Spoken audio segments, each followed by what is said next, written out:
Bismillahirrahmanirrahim. Assalamualaikum warahmatullahi wabarakatuh. Alhamdulillah wassalatu wassalamu ala rasulillah, amma ba'd. Jumpa lagi dengan Pak Nas di media Al-Faizna Channel dalam pembelajaran tematik. Kali ini kita akan membahas pembelajaran tematik tema 6D atau tema 4 subtema 2 pembelajaran pertama. Seperti biasa, kita awali dengan doa terlebih dahulu. Mari sama-sama kita berdoa.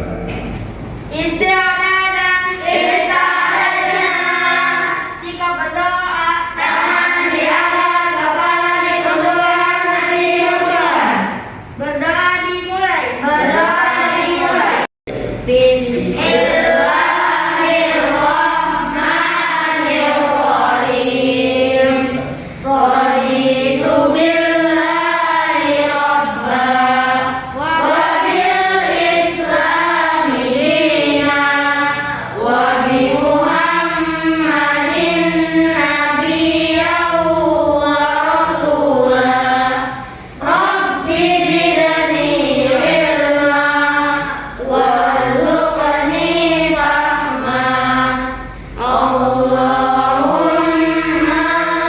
anfa'ni bima 'allamtani wa 'allimni ma yanfa'uni wa zidni ilma.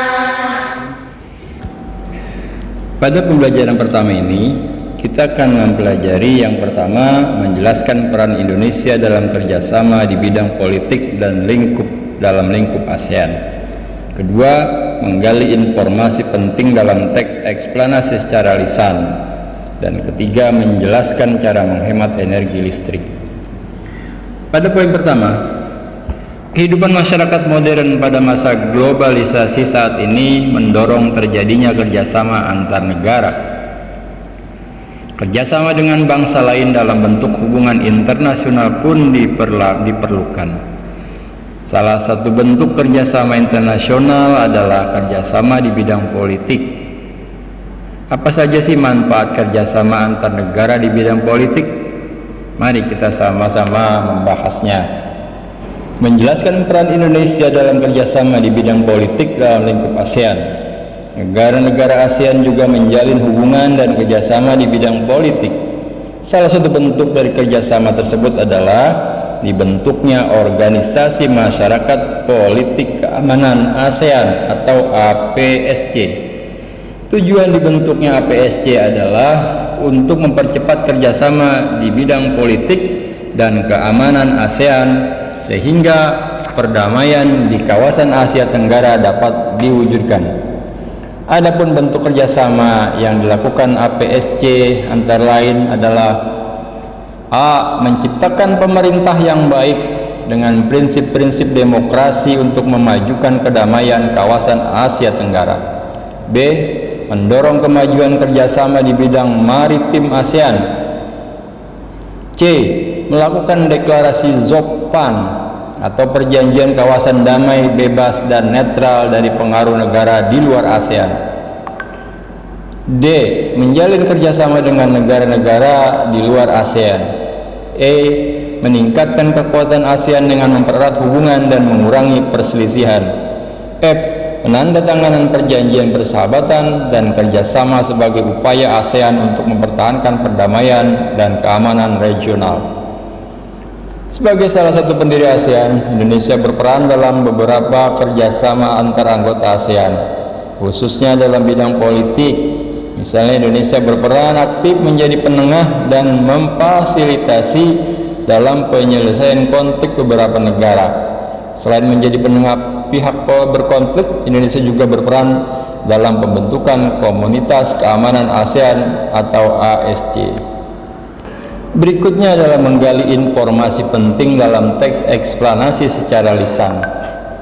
Selain di bidang politik, Indonesia memiliki banyak peran di kawasan Asia Tenggara.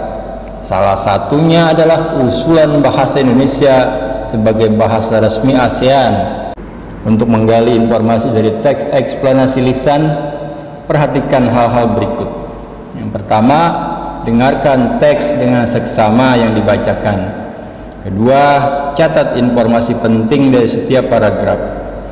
Ketiga, tentukan topik yang dibicarakan dalam teks. Dan keempat, tentukan ide pokok teks. Berikutnya kita akan menjelaskan cara menghemat energi listrik. Apakah kalian menggunakan bahasa Indonesia dengan kosakata yang baku dalam kehidupan sehari-hari? Biasanya bahasa baku jarang digunakan sehari-hari. Kita dapat mendengar bahasa Indonesia baku dalam siaran berita di televisi. Kalian sudah mengetahui untuk menyalakan televisi diperlukan energi listrik. Berapa lama kalian menonton televisi setiap hari? Apakah televisi di rumah kalian menyala sepanjang hari? Banyak kegiatan sehari-hari yang kita lakukan dapat memboroskan listrik. Padahal, semakin meningkatnya kemajuan zaman, semakin besar pula energi listrik yang diperlukan. Baik untuk kegiatan rumah tangga, perkantoran, atau industri. Namun pasokan energi listrik semakin berkurang, karena sebagian besar pembangkit listrik di Indonesia berasal dari bahan bakar fosil yang tidak dapat diperbarui. Oleh sebab itu, semakin tinggi tingkat konsumsi listrik, semakin tinggi pula emisi karbon yang dihasilkan dari pembangkit listrik, sehingga menyebabkan terjadinya pemanasan global. Jadi, listrik harus digunakan secara hemat dan bijak. Bagaimana cara melakukan penghematan energi?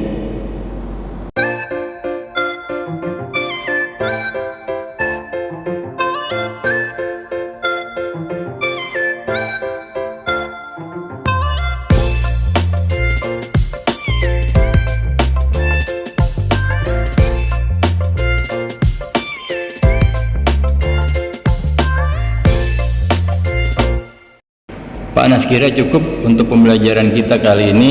Semoga bisa dimengerti. Kita akhiri dengan doa sama-sama.